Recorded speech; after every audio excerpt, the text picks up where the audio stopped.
Hocam sizden çok kısa bir şey alsak vakıflar ve burayla alakalı. Sonra Murat Hocam'ın sunuşuna geçsek. Görüşürüz.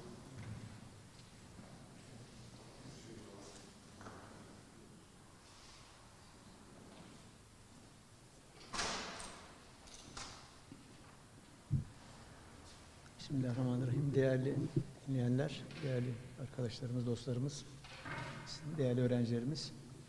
Ben bir iki cümle Kur'an-ı Kerim'den ve hadisten, bir hadisten bahsedeceğim. Kur'an'dan da bir iki ayetten bahsetmek istiyorum.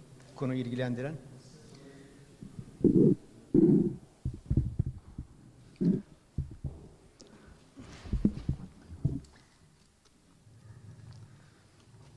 Şimdi yapılan işler, ameller, bir defa nesadire menceble hasefelehu aşru emsalü ayetinde Yüce Allah bir iyilik siz yaptığınız zaman 10 kat ecir ayet-i kerimede açıkça ifade ediliyor.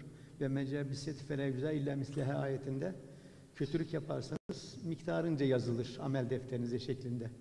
Yani yapılan iyilikler 10 katına bir defa çıkacak şekilde kayda geçtiği melekler tarafından ifade edilmiş. Mesela yunfikune fi emvalihim ayetinde de bir buğday tanesi örneği veriyorum Bakara suresinde. İnfak, fakir fukara yardım etmelerde yaptığınız yardım diyor Cenab-ı Hak. Bir buğday tanesini ekersiniz. 7 tane başak çıkar. Her başakta 100 tane buğday tanesi olur. 1'e 700. Demek ki tarım alanında da 1'e 700'e müsait bir işaret var tabi burada. 1 ton tohum ektiniz, 700 tona kadar tarım alanında bunu üretebilirsiniz manası var. Dolayısıyla yaptığınız hayır, fakir fukaraya yaptığınız yardım 700'e kadar, ondan başladı kesin diğer ayette, 700'e kadar ecir kazandırır. Kişinin durumuna, niyetine göre tabii ki. Niyetine göre 700'e kadar katlanır. Oruç bundan da istina edilerek, oruç benim içindir, onun mükafatını, miktarını açıklamıyorum demiş Cenab-ı Hak. Buna benzer ameller ile ilgili ecirler devam ederken asıl konumuza gelelim. İzâ mâtebnâ âdemin katemâluhu diyor Peygamberin hadisinde. Ademoğlu vefat edince ameli kesilir, amel defteri kapanır. Yazıcı meleklerin görevi sona erer. İllâ min selâsin. Ancak 3 kişinin amel defteri açık kalır. Yazı sistemi devam eder. Meleklerin görevi. Birincisi sadakatin cariyetin, sadaka-i cariye. Kalıcı bir eser bırakmak. İnsanların istifade ettiği, yarandığı eser bırakmak. Dolayısıyla o eser ne kadar devam ederse, asırlarca, yüzyıllarca devam ettikçe o eseri meydana getiren ecir alma görevi dolayısıyla sona ermez buyruluyor. Birincisi tabii vakıflar dediğimiz. Bu sadaka-i cariye üzerine İslam alimleri yol, köprü, çeşme demişler ilk o döneme göre. Bir yol yapımı sağladınız. Oradan insanlar geçtikçe, hayvanlar geçtikçe, canlılar, böcekler geçtikçe, o yoldan istifade edildikçe amel defterine yazım devam eder denilmiş. Çeşme yaptınız, su imkanları sağladınız topluma, gelen geçen içiyor ediyor.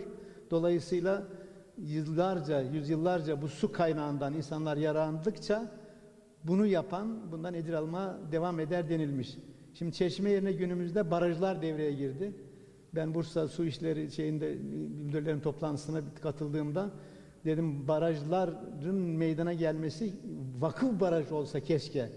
Vakıf baraj halinde bir şehrin su ihtiyacını karşılamada, dolayısıyla daha önceki çeşme denilen eser vakıf anlamında bugün baraj haline geldi ve bunu organize edenler, buna sebep yapıldı. Bir de eddâdûl hayreki fâali hadisi var malum. Hayre delaleten hayır işleyen gibidir. Bu barajın yapılması, bütün şehrin su ihtiyacını karşılamasında sizlerin dedim, bölge müdürlerinin ve su işlerinde görevli olanların hayra delalet ettiği için hayrı işleyen gibidir demiş Peygamberimiz. Buna sebep olan, önünü açan, organize eden, aynen bunu yapanlar gibi, sanki cebinden para harcayarak bunu meydana getirmiş gibi ecir alır buyurulmuş hadis-i şerifte. Şimdi dolayısıyla sadaka-i cariye ile alakalı şu anda gezdiğimiz eser, tarihten 2, 3, 5 asır, 7 asır öncesinden kalan bu eserler, insanlar gördükçe, ibret aldıkça, yararlandıkça, tabi bunun etrafında hamam var, karşıda aşevi varmış, bir takım mescid, cami vesaire külliye şeklinde bunlar yapılıyor zamanında. Tabi bunu düşünenler, programlayanlar ve hayata geçirenler icrini almaya bugün de devam ediyor. İkincisi, ilmün tefe'u bih hadis-i şerifte. İstifade eden, ilim bırakanlar, o ilimden istifade edildikçe bir eser meydana gelmiş. 10 asır önce ciltler halinde tefsir, hadis, fıkıh vesaire kitabı ve fizik, kimya, biyoloji de olabilir. İnsanların istifade ettiği sürece amel defteri açık kalılı buyurulmuş. İlimle alakalı olmak üzere. Üçüncüsü, evvel edin salihin yedule. Kendi arkasından hayır dua edebilen, salih evlat bırakan, nesil bırakan, çocuklarımız, torunlarımız eğer iyi yetiştirmişiz, toplumun yararına nesiller bırakmışsak, bu nesillerden toplum yararlandıkça anne baba asırlar geçse bile onun torunları topluma hizmet ettikçe ta anne babadan, yukarıdan, dedelerden gelen onu eğitme, yetiştirme ve önünü açma anlamında yaptığı anne babanın o hizmeti daha sonraki gelen nesillerinin ecri halinde amel defterine işlenmeye devam eder buyurulmuş. Ben kısaca bir iki ayet hadiste konuyu noktalayayım. Asıl sözü hocamıza bırakıyoruz. Teşekkür ediyorum. Sağ olun.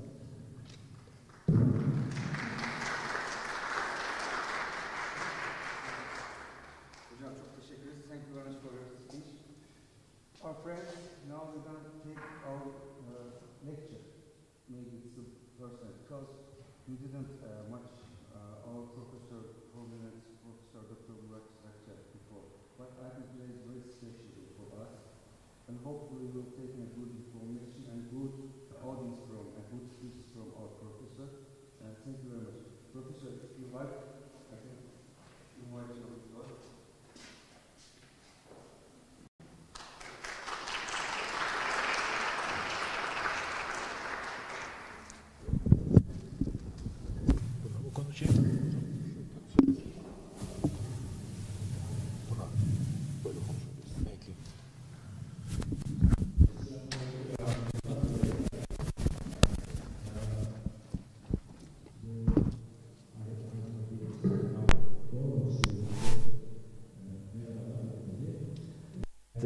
For the Indonesian students, it is wonderful to have you. Welcome to Turkey. And I have been in your country a number of times. It's a beautiful country. And I inquired about you from your friends, how they're doing and things like that. And they said, your basic complaint is that you are a bit cold here in our cold climate. So I say, I suggest you consider it as a natural air condition, and which is set a wee bit too low, and then enjoy yourselves, okay? Okay, now what I would like to talk about today is WQFs. And one of the best examples of it is this building here, right here. It's a beautiful building, as you can see. It is from the 13th century and quite old. And in this building, knowledge was produced and disseminated. So what I will talk about now is how this institution was born and how it evolved over the centuries, and all I can say right away that it is one of the most important achievements of Islamic civilization. So, but let me start now with a brief description of what a WQF is. We can describe it, I suppose, as saying voluntary endowment of an asset for a charitable or even philanthropic purpose. What does it mean? It means that this building, as you can see, its land and then the building itself was voluntarily endowed by a well-to-do person, by a Muslim, way back in the 13th century, and for a charitable or even philanthropic purpose. What that purpose was a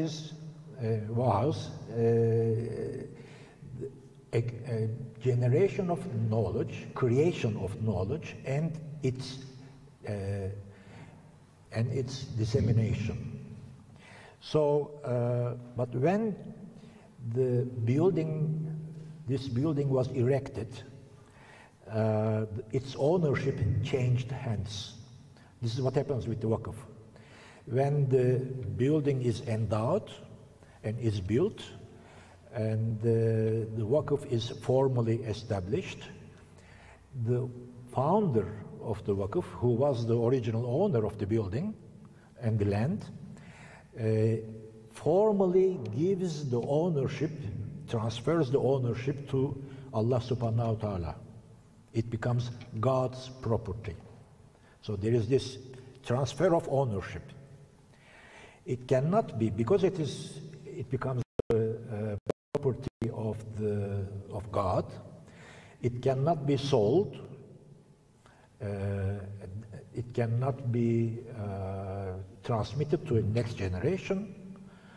It has to stop. That's why it's called Waqf. The word Waqf comes from Arabic root waqafa, which means to stop.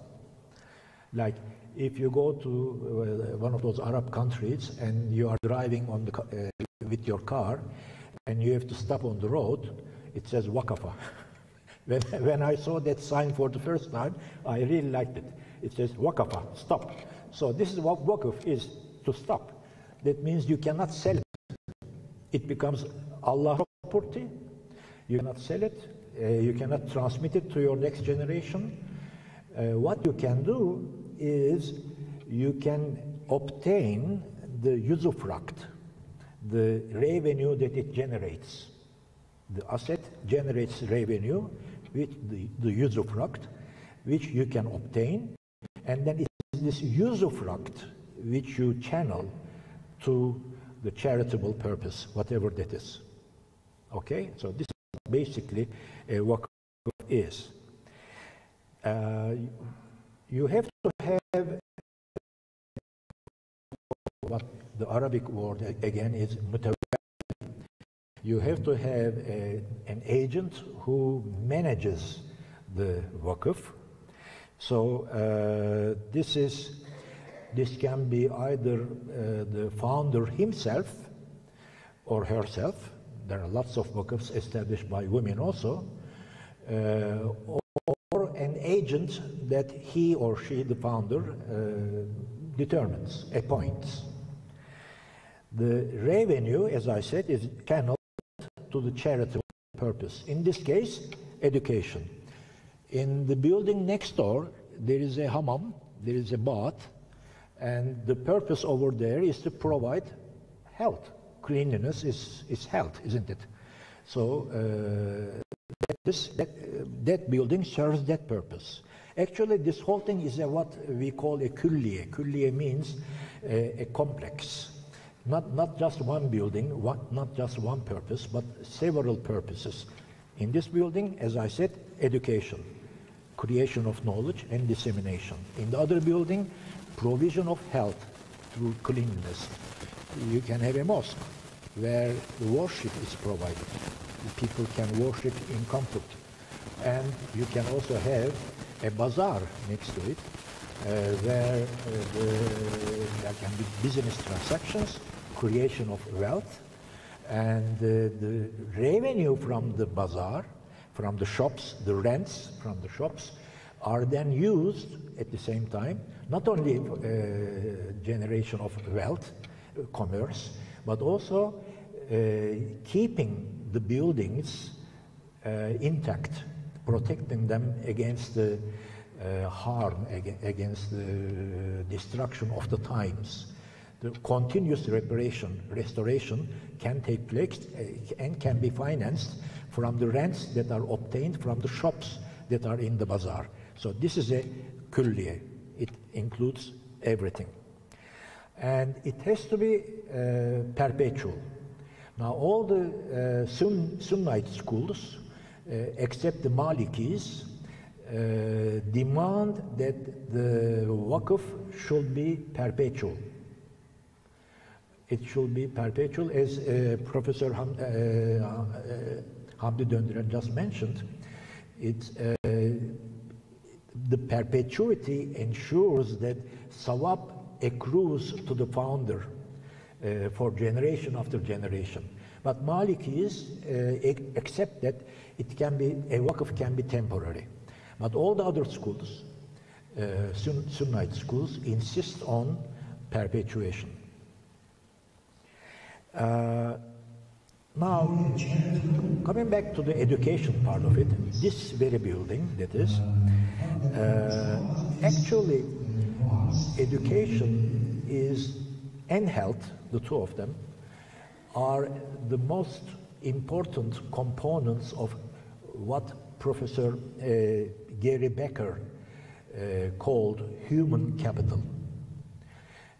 Human capital, according to Gary Becker, who is a Nobel laureate in economics, is the essence of economic development.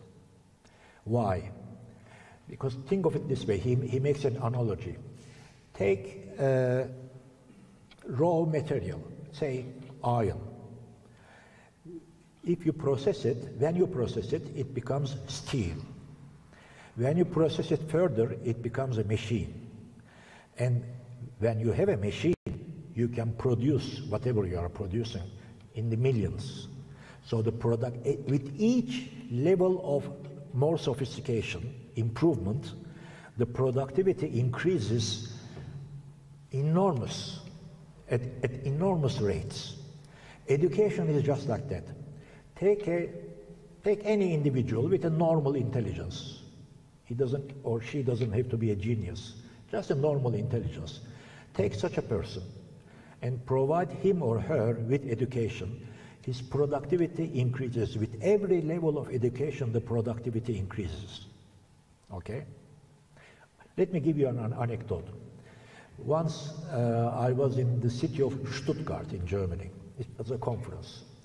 And in Stuttgart, this is a German city which has been leveled during the Second World War. Nothing of historical importance is there anymore. It has been completely destroyed. Very, very modern city, very industrial. And they have one thing there that they are very proud of. That is the Mercedes factory. So if you, all the Mercedes cars, those wonderful cars that you see, are produced in Stuttgart.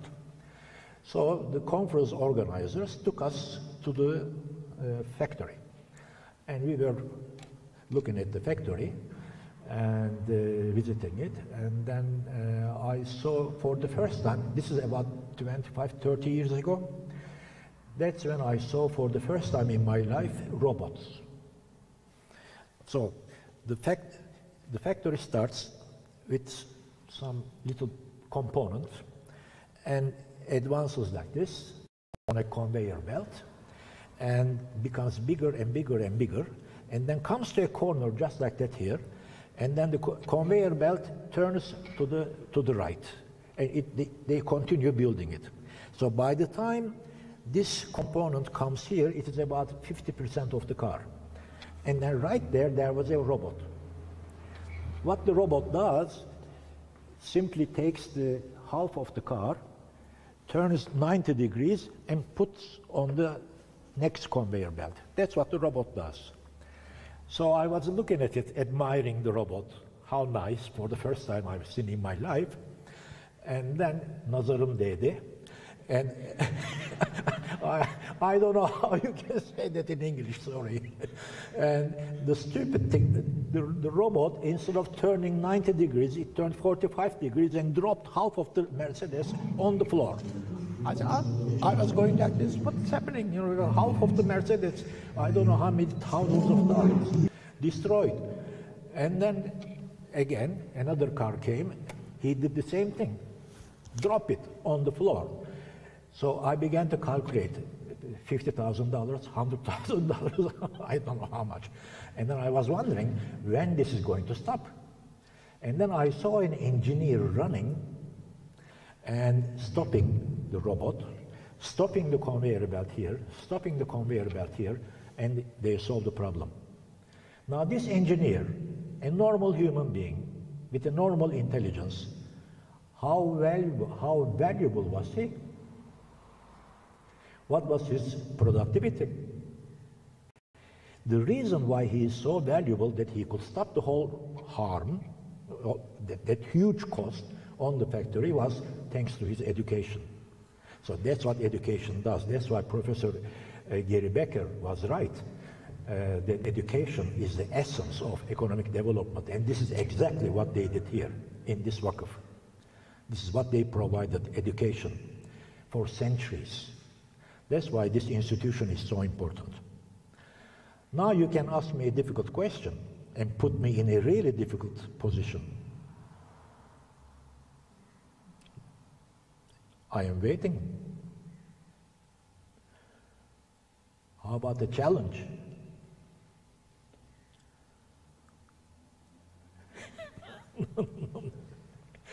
The challenge is, you may say, okay, a WAQF provides all that, but how come we don't have the best universities in the world? How come the best universities in the world are in the West and not here? Although we have this institution here, what has happened? That would have been a challenging question, and I don't know the answer. I am working on it. What I am doing, I've been reading about the history of Oxford. Why Oxford, I will explain in a minute. I've been reading about Oxford, which was also established as a foundation, as a WAQF. The oldest college of Oxford, Merton College, in the year 1264, after the Karatay University, by the way. Karatay is 1255? 1251. Merton was established later than Oxford, later than Karatay, 1264. And Oxford is world famous university, and Karatay is just beginning to recover. Why is it like that? I think that is my mission for the rest of my life. I am working on it. I cannot yet tell the answer. It's very complicated. So we need many more lectures on that. But it's a huge topic. Why Islamic world, the science, the knowledge, generation of knowledge in the Islamic world stopped. Waqafa. In a way. In a bad sense. Why did it stop? And why over there it's continuing, improving continuously, and why has it stopped here? We are trying to start again. We are doing our best, but we have so much more to do. Okay.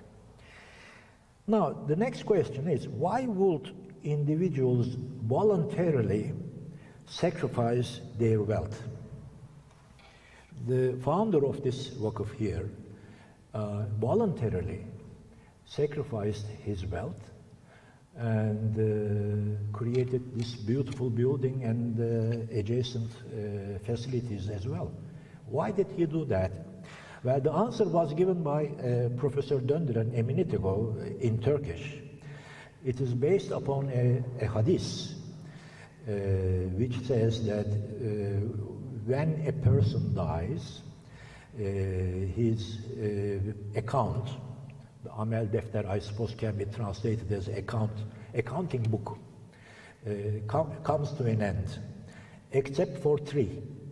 One is a pious child who would pray after the founder. That is ongoing charity and creation and dissemination of useful knowledge. If you do all those things, then, and if you do it in perpetuity, it is even better, then so that will be generated from these actions will accrue to you for generation after generation in perpetuity. So the implication is that you can be saved from hellfire. If you have even sinned, it is possible to escape eventually from hellfire and save your soul. So it's a powerful motive for any person. And actually, this was not just Islam. Before Islam, also people had donated voluntarily their wealth. So this institution was not invented by the Muslims as such. The tradition was there before Islam. The earliest tradition we can see in ancient Egypt, where they had what they call the Totenkult in German. Totenkult means a cult for the dead. The Egyptians used to fear dead people. So, and they used to give them voluntarily, they used to give them presents so that they would not be harmed by the dead. They used to fear death. But yesterday, Ebrar and we went to Çatalhöyük here. There you have exactly the opposite. Here in Çatalhöyük, 7000 BC, they used to bury their dead under their bed, under their beds. They didn't fear the dead, they loved them. So very different cultures, the Anatolian culture and Egyptian culture. In Egypt, they used to fear them. So they used to give gifts so that they would not be harmed by the dead. But what the dead could do, they had only great imagination of that. And then you have Iran. In Iran also you have the same thing. You have, in Mesopotamia you have AWQAFs. And in Roman Byzantine empires also. So we are talking about a universal institution. Muslims directly inherited this tradition in this geography, which was in this geography. Mesopotamia, Egypt, Iran, it is all our geography here. But they filtered the tradition geography, they filtered it through the basic teachings of Islam. And they made this tradition, they made this institution compatible with Islam. The strongest influence on this part of the world was the Roman influence. Of course, this was the Roman Empire. This whole area was part of the Roman Empire, and Istanbul, Constantinople, was the capital of the Roman Empire. So we have here a very strong Roman influence. But in Roman times, such gifts, such voluntary gifts, were given to the city for entertainment purposes. So what people did, a wealthy Roman person would make a gift, in cash, to the city, and the city would organize gladiator games, and hundreds of people will be killed. Christians will be fed to the lions, and people enjoyed it. Strange tastes. How can you enjoy people being eaten by a lion? I don't know.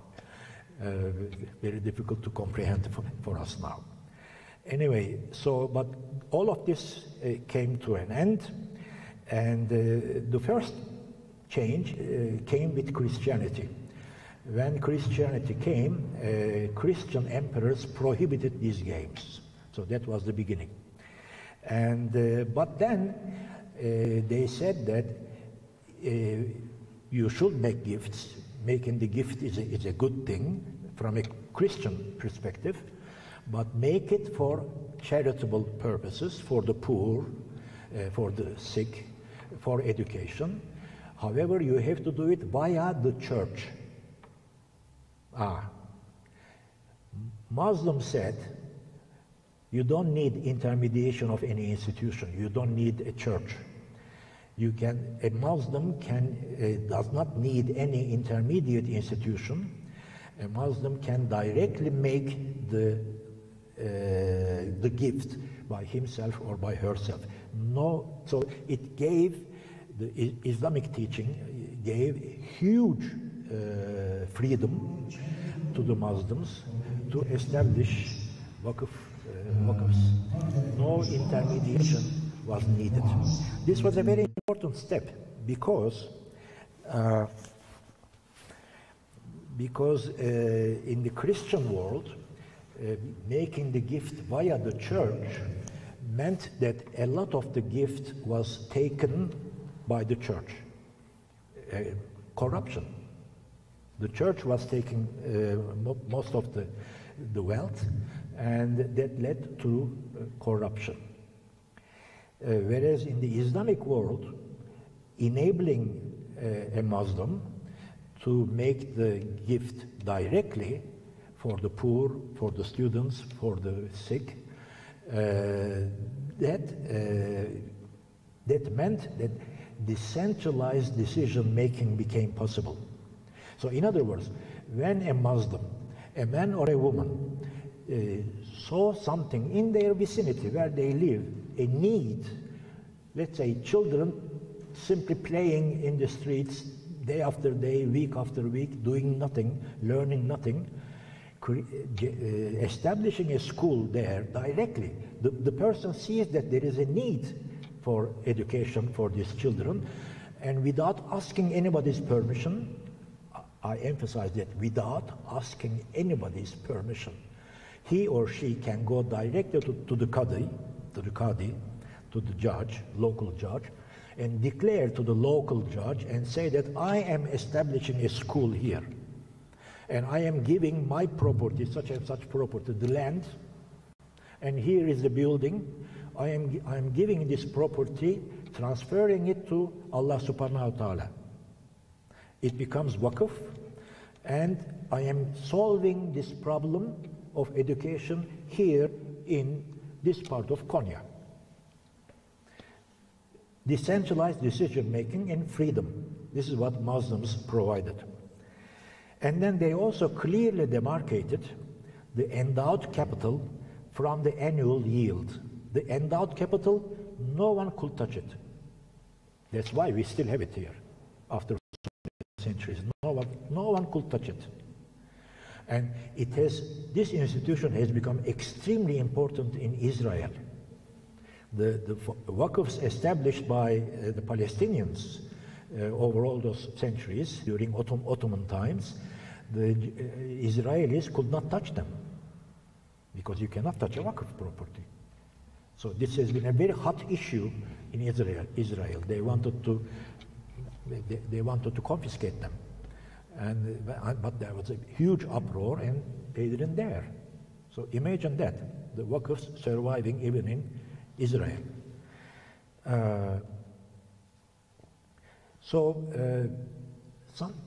As for we can make another comparison with Christianity here. Now, in Islam, you are responsible for your own deeds. Okay? In Christianity, it is believed that Jesus Christ was killed, terrible torture, as you know. He was crucified, and and Christians naturally ask the question, how come he was crucified? Because he is the Son of God. The Christians believe that Jesus Christ was the Son of God. Of course, for a Muslim, we can simply laugh at it, but okay, they take it very seriously. So how come, if he was the Son of God, how come his father allowed the Romans to crucify him, to torture him? How is that possible? The church gave the answer saying that Jesus Christ was put through all that suffering in order that he can have our sins forgiven. So in other words, in Christianity, Jesus Christ has the power to forgive sins because he has been suffering so much. By extension, the Pope also has the power to forgive sins. By extension, any priest has the power to forgive sins as well, on the condition that you give money to the church. Corruption. In Islam, no bearer of burdens can bear your burden. It is in the Quran. So you are responsible for your own sins. And no one can forgive you except your own deeds. And a waqf can do exactly that. By establishing a waqf and getting all those sawabs in perpetuity, you can save your own soul. But there is a huge difference between Islamic approach and the Christian approach. And one more thing, when you do that, when you voluntarily make an endowment, give practically all your wealth for this, you are actually looking at it from purely an economist's point of view. You are actually doing capital redistribution. In other words, the message is this: every society needs to redistribute the capital. In all Western societies and in all modern societies also, capital is redistributed from the rich to the poor via taxation. In Islam, it is supposed to be done voluntarily by establishing waqfs. So the moment you establish a waqf, you are actually redistributing income from you are a rich person, to the poor via the waqf system voluntarily, not through taxation. It is no wonder that if you look at Islamic economics, if you look at the classical sources of Islam, you see that there are very few taxes. Which taxes are mentioned in the Quran actually? It is jizya, which is charged upon the non-Muslims, kharaj, and zakat. Basically, these three are in the Quran. So a lot of Islamic economists make the mistake, in my opinion, and they start discussing, oh, can we add other taxes in addition to those that are stated in the Quran? They are missing the point. The message of the Quran is that those taxes are deliberately just a few and not very heavy taxation. Zakat is 2.5%, for instance. It's quite low in general, but there are exceptions, of course. I won't go into those details. But basically, it is a low taxing economic system. The tax burden in Islam is quite modest in comparison to modern economics. You go to the United States and you pay corporate tax of at least 30% or something like that. In Turkey now also we have very high corporate taxes. So the modern taxation is much higher than Islamic taxation, traditional Islamic taxation. What is happening here is that there is a message which modern Islamic economists miss, and that is that the capital redistribution should be done on a voluntary basis through the waqf system, not through taxation. It's a beautiful system in a way, if you get the message correctly from the Quran. Okay. Now, if we look at the evolution of the system, it started with a building like this. Land, a building, or several buildings. In other words, real estate. That's how the original waqfs started, with real estate. But then, you can imagine that within everybody's ability. So to establish a foundation, a waqf, with cash. He thought about it, and then he said yes. He approved of it, and then they asked him, okay, how will it work? What will be the modus operandi, in other words? And Imam Zufar said, the capital that you endow should be invested through mudaraba, and the profit generated by the mudaraba should be spent on charity. That was Imam's suggestion, but it was never applied. Why instead they feared the